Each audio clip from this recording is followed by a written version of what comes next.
Saludos y lindo día. Bienvenidos al canal. Hoy te invito a compartir y suscribirte. No olvides hacerlo marcando la campanita.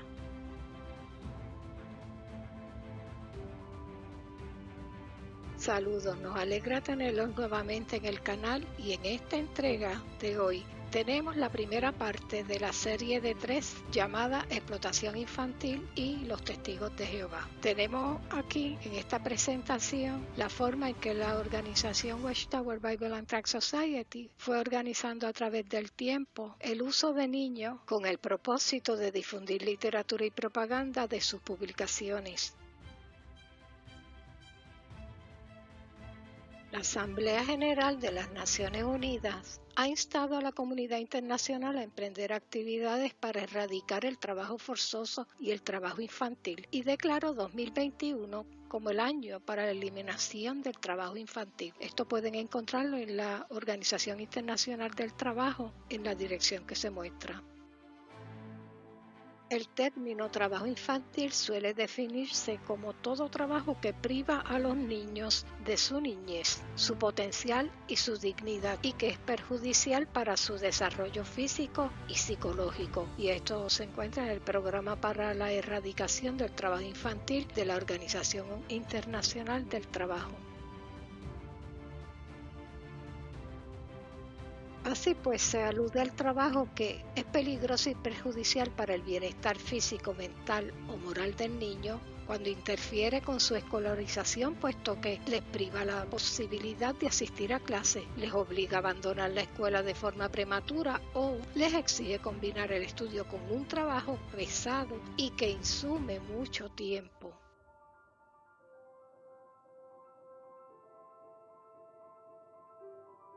El contenido de esta primera parte está basado en el trasfondo histórico y vamos a ver el mismo en forma breve.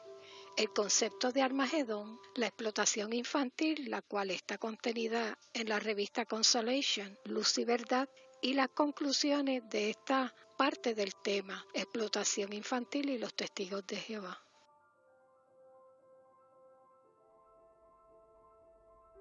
El empleo de niños en la producción de bienes tiene un largo recorrido en la historia de las sociedades humanas. Durante la época preindustrial, el trabajo con niños se hacía principalmente dentro del entorno familiar y tenía como rasgo distintivo ser uno de carácter colaborativo y de aprendizaje. El trabajo asalariado hecho para el pago y sostenimiento del núcleo familiar, por ejemplo, la esclavitud por deuda, fue adquiriendo mayor proporción a medida de que se desarrollaban nuevas tecnologías y se diversificaba la economía.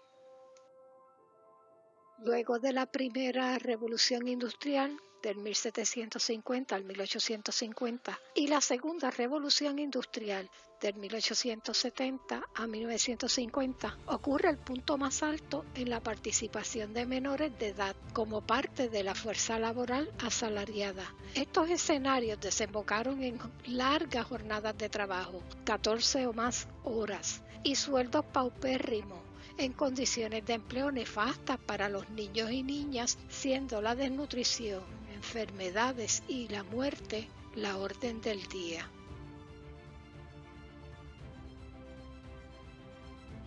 En Estados Unidos de América, el trabajo infantil se convirtió por primera vez en tema legislativo federal, al menos desde 1906, con la introducción de la propuesta de Beveridge para la regulación de los tipos de trabajo en los que los niños podrían estar comprometidos. Aunque la legislación de 1906 no fue adoptada, condujo a un estudio extenso de las condiciones en las que se empleaba o permitía trabajar a los niños y a una serie de leyes propuestas, algunas aprobadas, otras rechazadas o anuladas por los tribunales, que culminan en la Ley Federal de Normas Laborales del año 1938. Este último estatuto, enmendado periódicamente, sigue siendo la ley federal primaria que trata sobre el empleo de niños.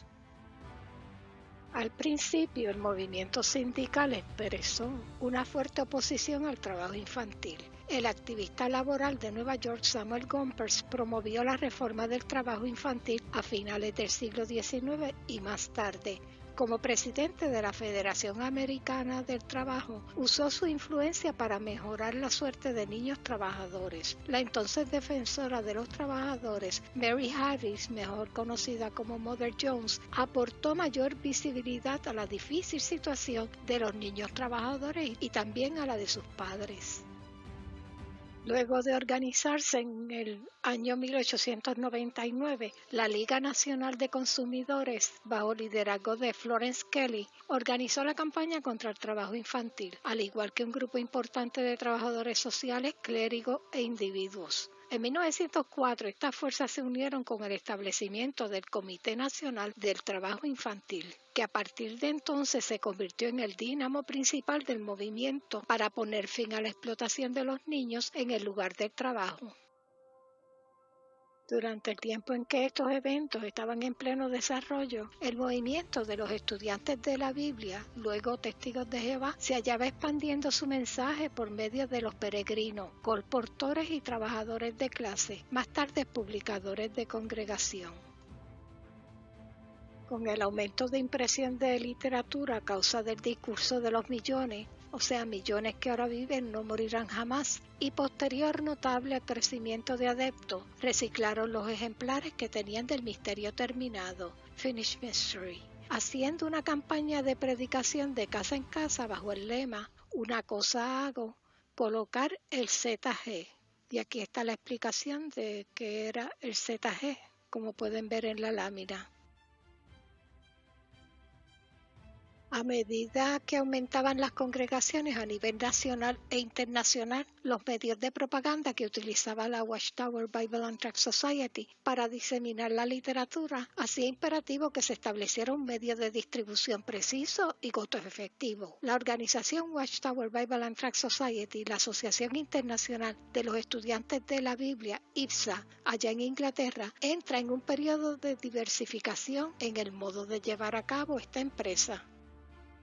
En 1927 inicia la predicación de casa en casa con libros los domingos y para dicha venta de libros, revistas, folletos, fonógrafos, discos, etc., reeditará en ganancias a la Organización de los Estudiantes de la Biblia, o sea, los Testigos de Jehová, a partir de 1931. Establecieron en mayor escala la predicación como instrumento de venta directa de publicaciones, con las anotaciones de horas de modo estructurado en la predicación establecida por Joseph Franklin Rutherford desde 1925, se contaba con un registro físico y confiable de literatura colocada, o sea, vendida, y ubicación del comprador.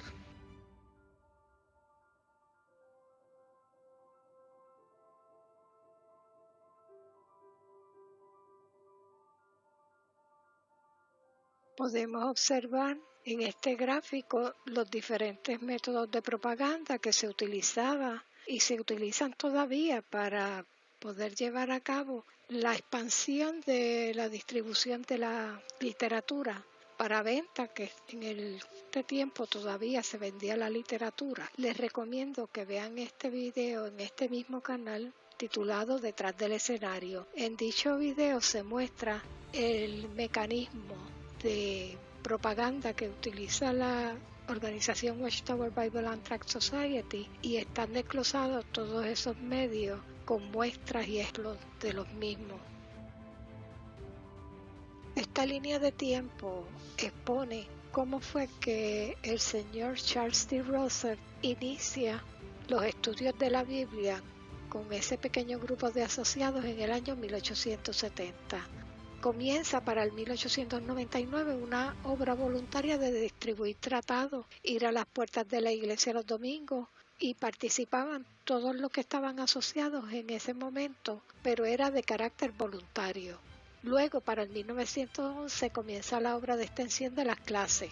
O sea, el programa entonces se organiza para que ocurra una expansión en las congregaciones o iglesias, como era el término que se utilizaba dentro de la congregación de los estudiantes de la Biblia. Y para el 1920 la sociedad empieza a imprimir ya pues la atalaya por primera vez. Los trabajadores de clase, que vienen siendo los publicadores, pues empiezan a informar servicios. Y para el 1924 Vemos cómo se inaugura la radioemisora de la sociedad, la WBR, como la primera emisora no comercial de la ciudad de Nueva York. Esto está en Los Testigos de Jehová en el Propósito Divino de 1965. De ahí fue que se obtuvo la información de esta línea de tiempo.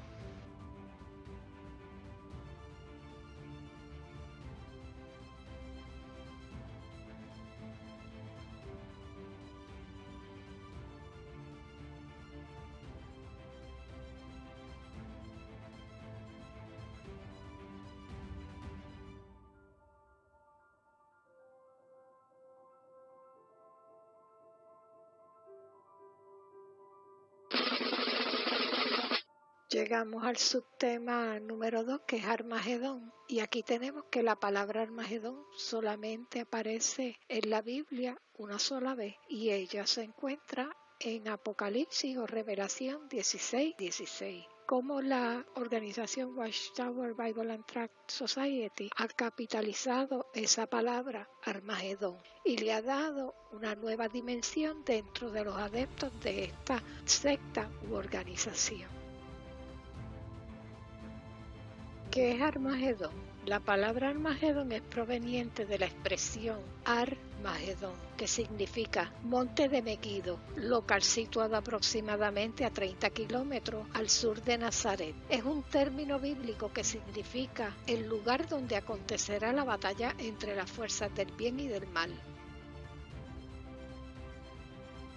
Según el Gran Diccionario de la Lengua Española del año 2016, el Larousse Editorial, indica que mileniarismo es, número 1, una acepción relativa a la religión, que es la creencia que defendía que el fin del mundo tendría lugar en el año 1000 de la era cristiana. Y número 2, la religión, la creencia que defendía que Jesucristo reinaría sobre la tierra durante 1000 años antes del juicio final. Sin embargo, el Diccionario Enciclopédico Vox 1 del 2009, la Larousse Editorial, dice que mileniarismo es la creencia según la cual Cristo reinará sobre la tierra por espacio de 1000 años antes del día del juicio. Y religión, creencia según la cual el fin del mundo habría de acaecer en el año 1000. El origen de la Asociación Cristiana de los Testigos de Jehová deriva su origen del movimiento milerita, que se desarrolló en Estados Unidos durante el siglo XIX. Los estudiantes de la Biblia, que resultarán más tarde ser los Testigos de Jehová, han sido grandemente influidos por ellos, por lo tanto pueden ser considerados herederos indirectos del movimiento milerista. Charles Russell, el fundador de los estudiantes de la Biblia, deben una gran parte de su doctrina a los adventistas independientes como Jonas Wendell, George Storrs y Nelson Barbour. Dentro de la creencia del reinado de 1000 años por Cristo, la organización Watchtower Bible and Tract Society presenta de forma gráfica y explícita a través de sus publicaciones el evento que serviría de preámbulo al reinado milenario de Cristo, el Armagedón o guerra justa de Dios, guerra que destruirá a todos aquellos que no lo adoren ni se sometan a su gobernación por medio de su Hijo Jesucristo en el nuevo orden. Para sobrevivir hay que ser testigo de Jehová, salir a predicar, asistir a todas las reuniones y apoyar económicamente a la Watchtower Bible and Tract Society y obedecer plenamente al cuerpo gobernante, como podemos notar aquí en este espacio que está sombreado. Este espacio nos indica la doctrina que estaba la Watchtower en un momento dado exponiendo a los adeptos y a la comunidad completa, porque este libro era el libro donde se estudiaba para el bautismo. Y dice que de ningún modo pasará esta generación hasta que sucedan todas estas cosas, entre ellas el fin de este sistema. Y se cita Mateo 24:34. ¿Y a qué generación se refirió Jesús? Se refirió a la generación de personas que estuvieran viviendo en 1914. En la actualidad, las personas que todavía quedan de esa generación son personas de edad muy avanzada. Sin embargo, algunas de ellas todavía estarán vivas para ver el fin de este sistema inicuo. Por eso, de esto podemos estar seguros. Dentro de muy poco tiempo habrá un fin súbito de toda la iniquidad de la gente inicua en Armagedón. Y aquí tenemos el gráfico donde muestra el ejemplo de esta generación que estaba viviendo desde 1914 vería el fin de este sistema de cosas y sobrevivirían. Lamentablemente ninguno sobrevivió, todos están muertos. El énfasis continuo del inminente y terrible Armagedón, el miedo que se infunde mediante charlas, discursos, asambleas y literatura, hace que los testigos de Jehová, desde el más joven hasta el anciano, estén prestos a diseminar el mensaje de cómo sobrevivir al temido Armagedón.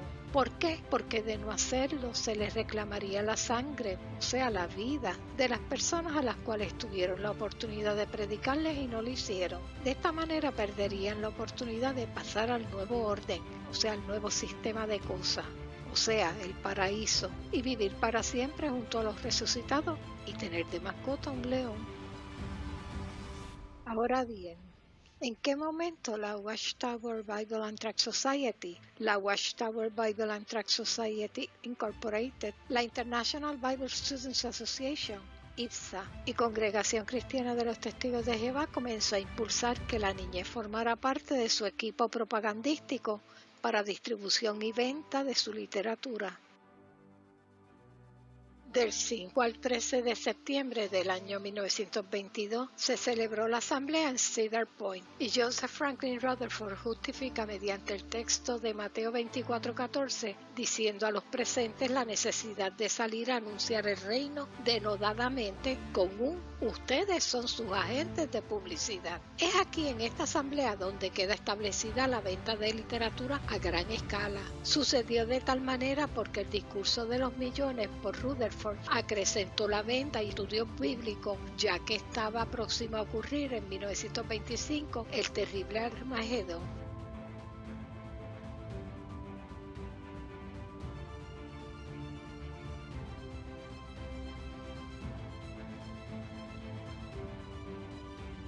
Más tarde, en el 1927, es que formalmente se organiza la predicación de casa en casa, con libros los domingos y las familias enteras participan de este arreglo de predicación. Desde 1924 hasta 1955, la Sociedad Watchtower Bible and Tract Society transmitía sus discursos a través de 403 emisoras radiales. En la revista Consolation, Luz y Verdad en español, ante Golden Age, Edad Dorada, se publicaban los testimonios de logros de esta predicación y eventos que sucedían en la misma.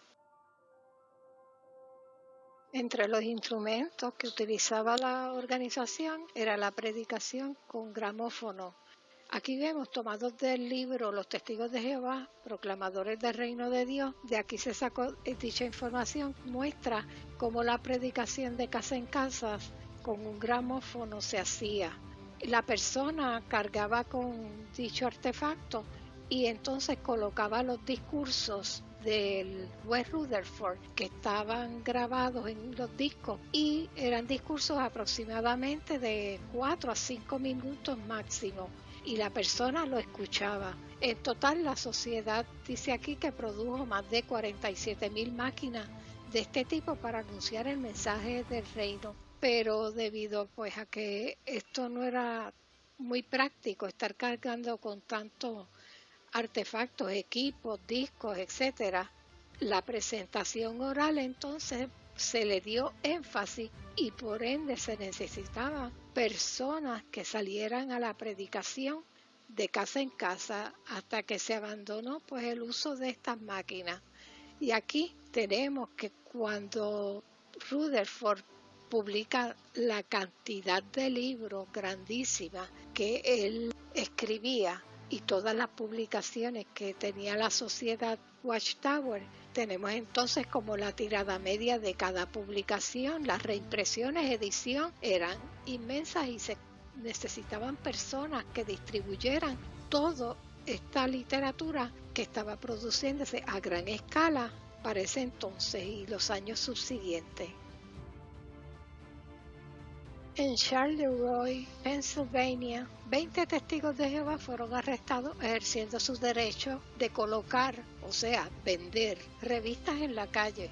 En la página 12 de esta revista, Consolation, de noviembre 13 del año 1940, dice que 8 de estos niños eran de 8 a 15 años de edad. Los niños fueron enviados a sus hogares y los demás fueron enviados a prisión. En Delphi, Indiana, los precursores Roy y William Mary Thompson fueron arrestados bajo los mismos cargos ridículos. Esto está indicando que niños pues estaban llevando a cabo la función de venta de literatura, porque en este tiempo la literatura toda se vendía. Por lo tanto, estos niños estaban afuera haciendo un trabajo, estaban vendiendo libros, revistas, etcétera. Esto es para que vayamos viendo la tónica en ese entonces con los niños haciendo la labor de vender esta literatura de la organización, y vamos a ver cómo posteriormente se intensifica el uso de niños para lograr que las ventas fueran mayores y cómo fue acrecentándose este tipo de actividad de la organización. Niños trabajando en la distribución y venta de literatura y se les denomina como los publicadores teocráticos. Podemos verlo en la revista Consolation de noviembre 13 de 1940 en la página 12. El costo de la revista eran 5 centavos, lo que equivale a 95 centavos hoy día, basados en el 3.68% de inflación en el año 2021. Vemos también en la revista de septiembre 4 del 1940, la revista Consolation, página 13, la inmersión de un pequeño Jonadab en Belfast, Irlanda. Este término Jonadab se le daba a las personas que no tenían la aspiración a reinar junto con Cristo, porque no eran ungidos, y a esa otra clase, las otras ovejas, pues se les llama así la clase Jonadab. Tenemos más abajo que muestra a esta persona llamada Eric, quien colocó, o sea,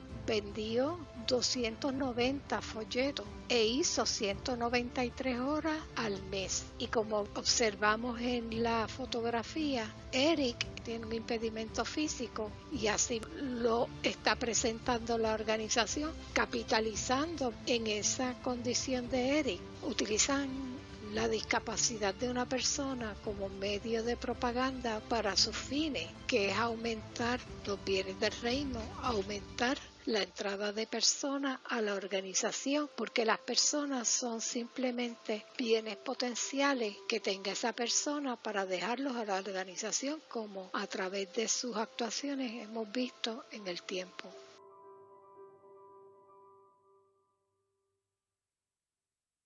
Entramos al subtema explotación infantil, que es el tercer subtema de esta investigación. Está basada en la revista Consolation, que es lo que es ahora la revista Despertar, de febrero 19 del año 1941. Y esta es la página 5 donde muestra esta serie de fotografías.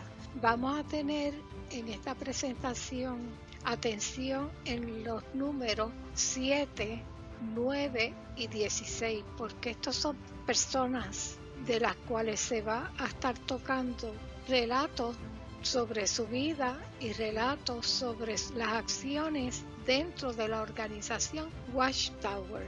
Con esta presentación vamos de lleno a tocar la explotación infantil de parte de la organización Watchtower Bible and Tract Society.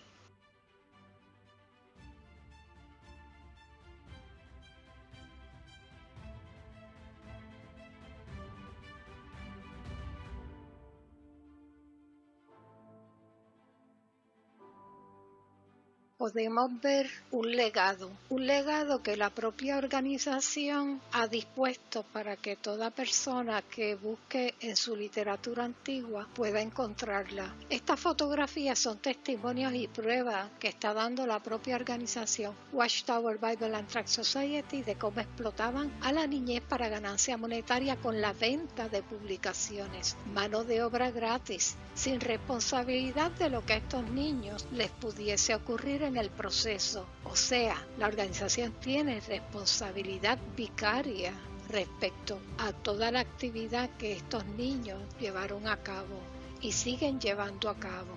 Tenemos estas fotos del 1943 o 1944.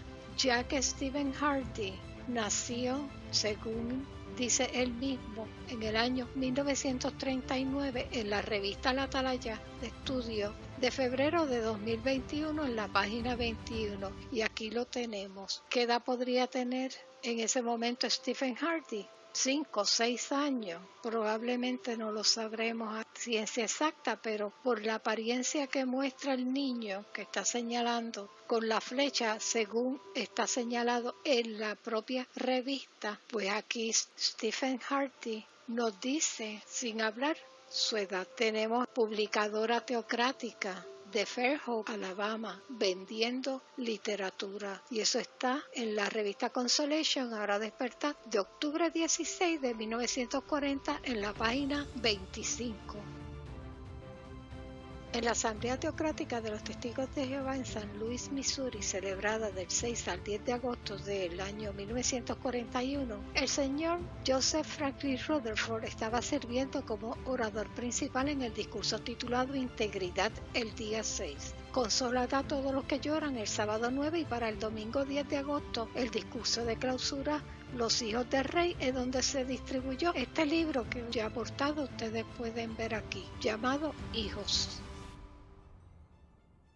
El libro Los Testigos de Jehová, Proclamadores del Reino de Dios, del año 1993, muestra en esta página que vemos aquí, la página 86, la declaración pública de reclutamiento de niños de menores de edad como vendedores de literatura. Con esta declaración pública, J.F. Rutherford estaba induciendo a los niños a prestar un juramento, porque todos los elementos que definen un juramento están presentes en esta narrativa. Niños y niñas de 5 a 18 años tomando una decisión parcializada que afectaría el resto de su vida, no 2 o 3, sino más de 15,000 en un solo día. Y leemos así: el domingo 10 de agosto, el Día de los Hijos, o sea, no se puede celebrar ningún tipo de festividad, Día de los Padres, Día de las Madres, Navidad, nada, pero este día, que es el Día de los Hijos, este día sí lo utilizan para hacer una presentación. Cerrando este paréntesis, continuamos. Hubo una escena conmovedora en la asamblea. Al comenzar la sesión de la mañana, 15,000 niños entre 5 y 18 años de edad se reunieron en la sección principal frente a la plataforma y en una sección separada con el mismo propósito en el estacionamiento de remolque, donde se hallaba una multitud para la que no había cabida. Cuando el hermano Rutherford, que entonces tenía poco más de 70 años, subió a la plataforma, los niños comenzaron a ovacionarlo y a aplaudir. Él sacó su pañuelo y empezó a saludarlos y los niños hicieron lo mismo. Luego, con tono bondadoso y claro, se dirigió al entero auditorio con el tema Hijos del Rey. Después de hablar por una hora al auditorio en general, centró sus declaraciones en los niños sentados en las secciones reservadas. Niños, dijo, fijando su atención en los rostros radiantes de los jóvenes sentados frente a él. Ustedes que han convenido en hacer la voluntad de Dios y se han puesto de parte de su gobierno teocrático en manos de Cristo Jesús y que han concordado en obedecer a Dios y a su Rey, pónganse de pie, por favor. Todos los niños se pusieron de pie a la misma vez. Miren, exclamó el orador con entusiasmo, más de 15,000 nuevos testigos del reino. Hubo entonces una tremenda explosión de aplausos. Todos ustedes, los que están dispuestos a hacer lo que puedan para hablar a otros acerca del reino de Dios y sus bendiciones, digan sí, por favor. Entonces se escuchó un atronador sí. Más abajo dice que el momento culminante llegó cuando Rutherford entonces anunció la presentación del nuevo libro Hijos. Y dice aquí, subrayado, aquel domingo por la mañana había en el auditorio muchos niños que cumplieron la palabra que dieron al gritar sí. Nosotros, las personas que hemos sido testigos de Jehová, sabemos esta escena, lo que está entrañando, lo que está detrás de esta escena. Nosotros hicimos eso mismo, nos pusimos de pie en un momento dado y dijimos sí a las preguntas que se nos hicieron. Antes de entrar al contenido de la publicación del anuario del 1941, hay que aclarar que el año fiscal de servicio de la Congregación Cristiana de los Testigos de Jehová inicia en septiembre 30 y finaliza el 29 de septiembre del año posterior. Este anuario del 1941 comenzó el año fiscal de servicio en 30 de septiembre de 1940 y terminó el 29 de septiembre del año 1941. Vemos que en el recuadro que aparece de tono anaranjado dice: ha ocurrido un gran incremento de publicadores en millones de horas que se han dedicado en el servicio del campo, el uso de equipos de sonido, la amplia distribución de literatura y revistas.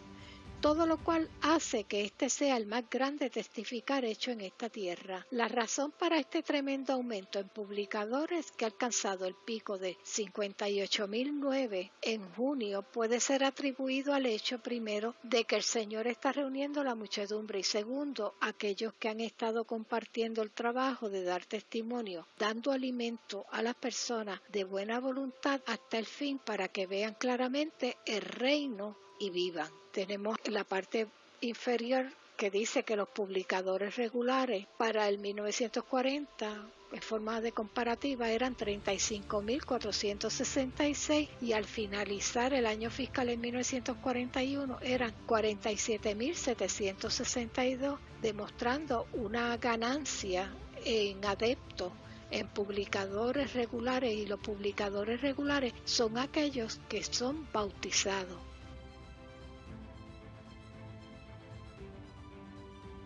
Este es el anuario del 1942, el cual contiene el reporte de servicio del año 1941. Podemos observar en este anuario de los Testigos de Jehová de 1942, en la página 41, indica sobresaliente el reporte anual de servicio de campo. Este gran número de publicadores que se enlistan, un pico de 64.947 publicadores, se adelantaron en un momento dado predicando el Evangelio del Reino. Estos publicadores han llevado, por la gracia de Dios, la mayor testificación jamás hecha en Estados Unidos, operando bajo la dirección de los poderes más altos, espoleados por el alimento apropiado para ellos. La asamblea y la intensa persecución, todos avanzaron para dar el mayor testimonio jamás proclamado en América. Y vemos en la parte inferior donde los publicadores regulares, que es la cifra que teníamos de 1940, que eran 47.762, y en el 1941 aumentaron a 64.947. Tenemos que ver que 15.000 de esos 64.947 publicadores, vimos en la asamblea anteriormente que esos 15.000 eran niños que estaban sirviendo de propagandistas para la literatura de la organización. Esta es la primera parte del artículo de 2 partes, Niños llorando en el templo, Children Crying in the Temple.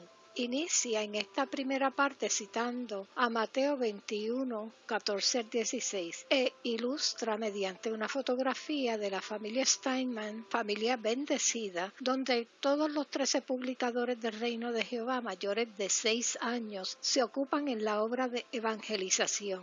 13 de los 15 miembros en total son publicadores, y la revista dice que los otros 2 niños tienen la certeza moral de seguir los pasos de sus progenitores. Y aquí tenemos la cita de Mateo 21, 14 al 16, donde habla que se le acercaron a Jesús, ciegos y cojos en el templo, y él los curó, y que los sacerdotes empezaron a molestar porque los niños estaban gritando en el templo: salva, rogamos al Hijo de David, y se lo dijeron a Jesús, y Jesús por respuesta le dice: es que ustedes nunca leyeron esto. Has hecho que de la boca de los pequeñines y de los niños de pecho salga alabanza.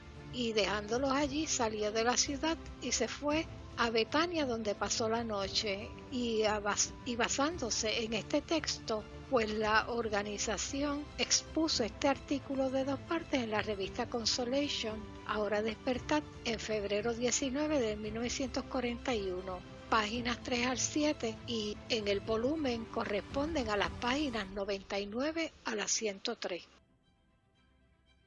Nacida en el trabajo de precursor. Bajo este título se narra sobre unos padres en Alabama cuya pequeña hija sale en 5 fotografías de la revista. Marcada como la número 9 en la página de la fotografía, su nombre es Constance Ruth Taylor, pero tiene el sobrenombre de Connie. Su padre expresa lo siguiente: nació en el servicio de precursor y la llevamos al servicio del campo desde que tenía 37 días de nacida. Nos ha acompañado en las duras y las maduras, en buen y mal clima, en toda nuestra labor de precursorado. Ella es muy saludable, sin haber tomado siquiera poco más de una cucharada de medicina en toda su vida. Continúa diciendo: la hemos acostumbrado a dejarla en el carro y proseguir con nuestro trabajo casi como si no la tuviéramos, poniéndola a dormir al anochecer, y estamos fuera en nuestras revisitas y estudios. No hace mucho, justo antes del servicio de inmersión, o sea, bautismo, vino corriendo hacia mí y dijo: papito, amo al Señor y quiero pasar el Armagedón, quiero bautizarme. Aunque pensé que era muy joven para hacerlo, reconocí que sería mejor continuar hacia adelante y sumergirla en vez de retenerla.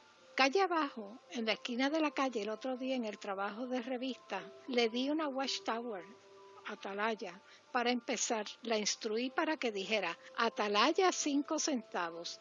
Ella la tomó y se paró voceando en la esquina: atalaya, a todos los transeúntes, y colocó una en 5 minutos. Ya tiene la tarjeta de testimonio y va de casa en casa. Después de colocar la atalaya, vino corriendo y me dijo entusiasmada: ahora el Señor me ama, añadiendo: si esa señora la lee y cree, irá al reino. Ella habla sobre el saludar la bandera y la persecución con pleno entendimiento. Estamos convencidos de las habilidades de los niños para entender la verdad, que es subestimada. Sus historias antes de dormir son las de la Biblia. En otra ocasión, yendo de puerta en puerta con su tarjeta de testimonio, Connie le dijo a su mamá: déjame ir a esas 2 casas. En una de ellas salió una señora y luego de leer la tarjeta dijo: me gustaría tener el libro, pero no dispongo de dinero. Entonces Connie repuso: se lo intercambiamos por enlatados, zapatos, dulces o zanahoria. Intercambiar por zapatos fue su propia idea. La señora trajo un par de zapatos casi nuevos. Ese día hizo una cita para tocar discos por la tarde. Ella hace su trabajo minuciosamente, preguntando si hay otros miembros de la familia en el hogar. Subtema: el Señor, el Gran Maestro.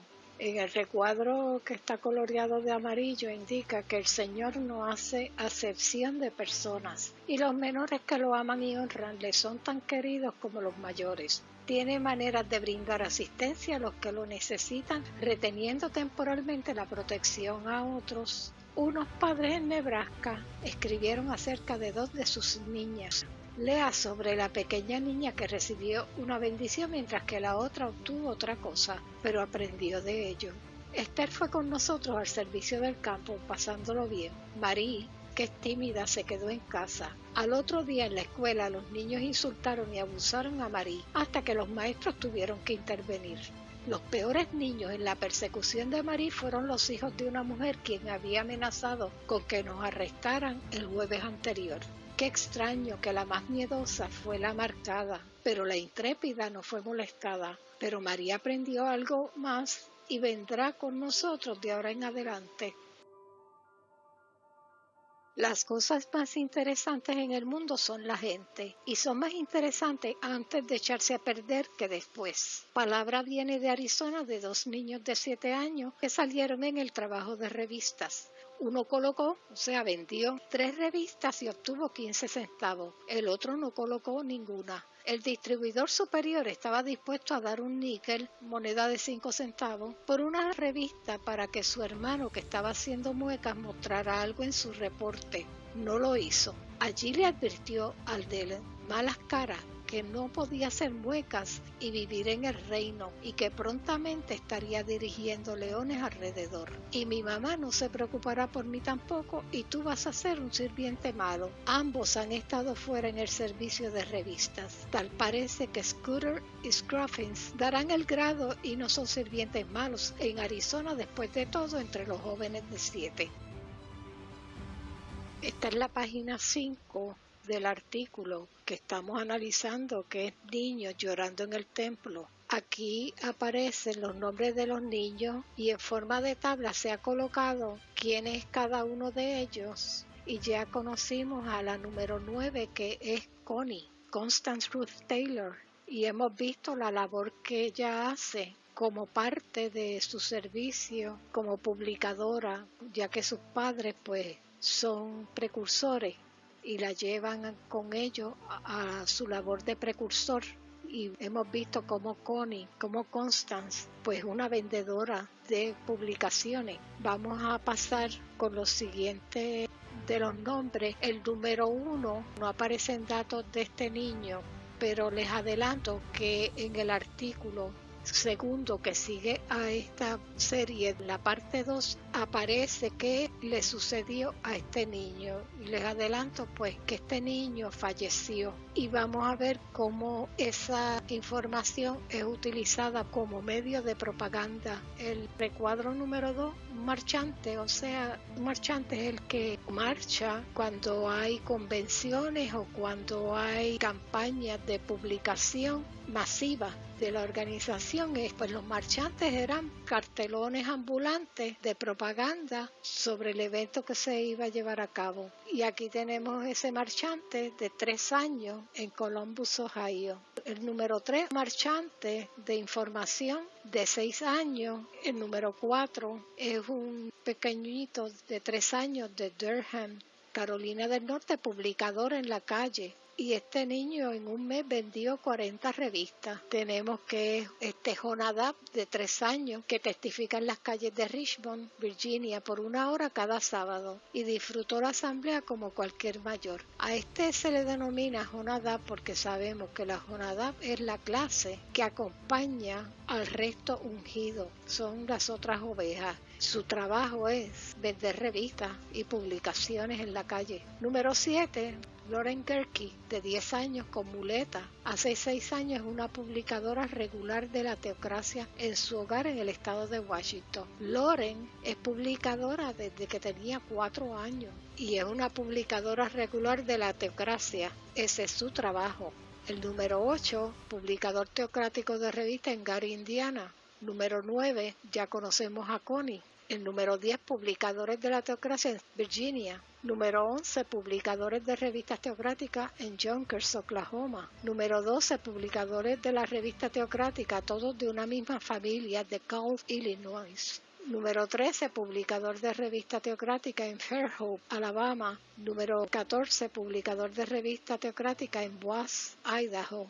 Número 15, bautizados en asamblea teocrática en Detroit. Y la joya de la corona, que es Harke Cochran, de 4 años. Y se informa aquí que hizo 101 horas en el servicio de campo en diciembre del 1940, colocando, o sea, vendiendo 306 folletos y 14 revistas, y esto fue en Mississippi. Como hemos visto en la asamblea que se hizo en el 1941, aquellos 15,000 niños que se les entregó el libro Hijos y que el señor Rutherford levantó su pañuelo para saludarlo, que esos 15,000 niños simplemente son empleados de la organización Watchtower Bible and Tract Society. En Cartas de Arkansas ilustra una expresiones hechas por un publicador en nuestro viaje a Egipto. Nos detuvimos en Alicia, un pueblito con pocas tiendas, y mi hijo menor llamó en algunos comercios vendiendo 6 folletos. Pocos días más tarde manejamos hacia Alicia junto a otros publicadores para llamar a los hogares. En mi sección advertí una casa sin visitar. La visité, pero estaba vacía, aunque vimos a unos hombres en la parte trasera. Según nos acercábamos, noté que uno de los hombres estaba sosteniendo un folleto que rápidamente lo bajó al advertir nuestra presencia. Salió a recibirnos a la puerta, le expliqué el propósito de nuestra misión y agarrando de nuevo el folleto, dijo que era la primera vez que veía nuestra literatura y que la había recibido de un jovencito que se lo había dado, se lo había vendido unos días atrás, y que cada palabra que dice es verdad y quiere tener todos nuestros libros y suscribirse a las revistas tan pronto le sea económicamente posible. Hice una revisita y le entregué a las partes pertinentes. Cartas de Arkansas. Ustedes nos enviaron un volante de una fiesta de buena voluntad a 5 millas de Lone Oak, Arkansas. Los procuramos.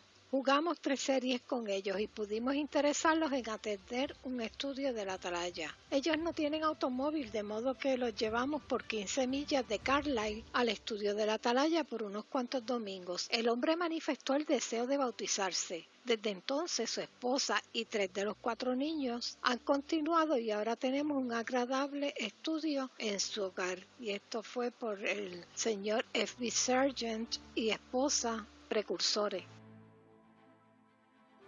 Jóvenes no engañados. Debido a los muchos intentos de la Legión Americana por destruir la literatura de los Testigos de Jehová y los intentos ilegales de privarlos de su libertad de adoración en Drumbright, Oklahoma, ha dejado tal impresión en la mente de los niños que en vez de jugar su acostumbrado juego de indias y vaqueros, los niños juegan a Testigos de Jehová y Legión Americana. 2 de 4 niños fueron vistos con bastones y revistas representando a los Testigos de Jehová al lado de un viejo garaje, llamando a supuestos transeúntes cuando fueron interceptados por otros 2 niños representando a la Legión Americana, demandándoles que se fueran sin éxito. Al no lograrlo, los de la Legión Americana trataron de destruir la literatura de los testigos, viéndose apurados en entrar al viejo garaje para recibir tratamiento. A continuación se escucharon golpes y gritos al lado del garaje, donde los de la Legión Americana salieron manos arriba, marchando custodiados por los testigos a una dirección desconocida. Los pequeñuelos desean vivir. Uno no tiene que ser tan viejo como Matusalén para querer vivir y disfrutar de las buenas cosas que Dios tiene para aquellos que lo aman. W. Crabb escribe desde Alabama. Hace aproximadamente 3 semanas después de dejar salvación a un Jonadab, recibimos una carta de una parte para ir y bautizar a la madre y 3 niños de edades de 9 a 12. Supimos que la niña más pequeña de 8 había dicho antes de que llegáramos que quería bautizarse también. Ella dijo que entendía lo que significaba y que no quería quedarse atrás para morir en Armagedón. Sus deseos fueron cumplidos. Pasamos varias horas con ellos a pesar de que estábamos a más de 25 millas del hogar. Un reciente estimado es que no menos de 10,000 de los pequeños testigos de Jehová que han tomado su lado están firmes de pie en las Escrituras, y se cita Éxodo 23 al 5, y resueltamente rehúsan ser coaccionados en violación de su conciencia en asuntos de saludar a cualquier imagen en lugar de a Dios. La prensa así ha expuesto sus historias.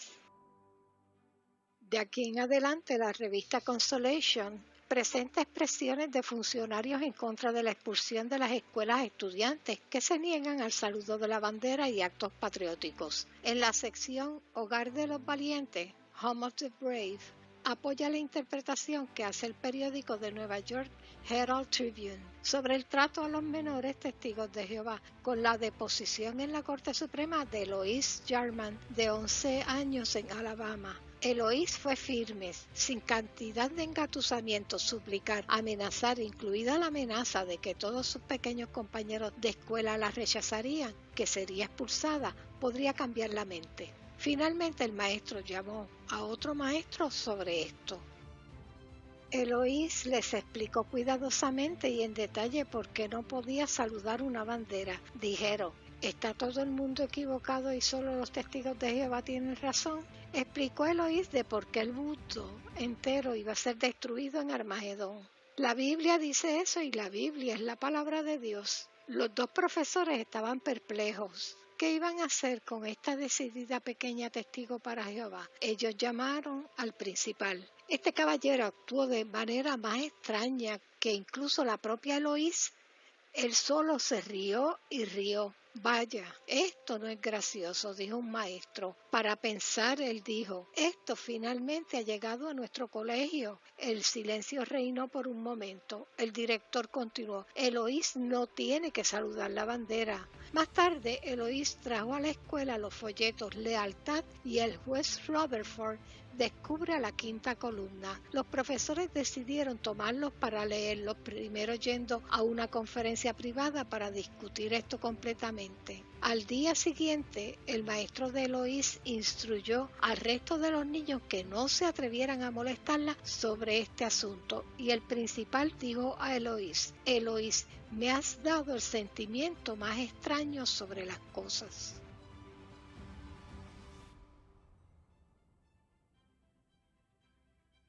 En las conclusiones de la primera parte se ha presentado el desarrollo de la Watchtower Bible and Tract Society como patrono a través de su política expansionista. Número 1, mediante el People's Pulpit Association del 1909, la Watchtower Bible and Tract Society Incorporated en el 1939, la Watchtower Bible and Tract Society Pennsylvania, Watchtower Bible and Tract Society Incorporated New York 1956, y la International Bible Students, la IBSA, en Gran Bretaña. El desarrollo de esta organización refleja el esquema utilizado tradicionalmente en su plan de negocios para aumentar capital y bienes, minimizando gastos por medio de mano de obra gratuita, manejo y distribución de propaganda y más, manifestando acudir recurrentemente al empleo de niños sin retribución económica alguna por su trabajo, todo con miras a beneficiar la empresa y que ésta continúe en operaciones, probando con ese proceder una abierta violación a los artículos 4, 7, 26 y 30 de la Declaración Universal de los Derechos Humanos, llevando a cabo la explotación humana tanto de adultos y menores de edad en el pasado como en la actualidad. Por ley, el adulto asume la capacidad y responsabilidad al consentir que una empresa lo explote, pero legalmente el niño carece de ese poder y capacidad de decisión.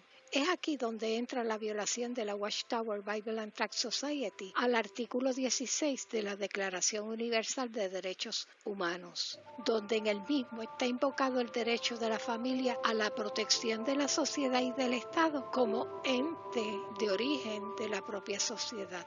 Como ciudadanos de este planeta Tierra, estamos llamados a invocar este derecho para la preservación del núcleo, la familia, que da vida y forma al entramado que constituye la sociedad en la cual nos desenvolvemos. Protegerla de organizaciones depredadoras similares a la Watchtower Bible and Tract Society, las cuales laceran la fibra constitutiva misma de nuestra sociedad humana con sus políticas de rechazo social, churning en inglés, y medidas arbitrarias de control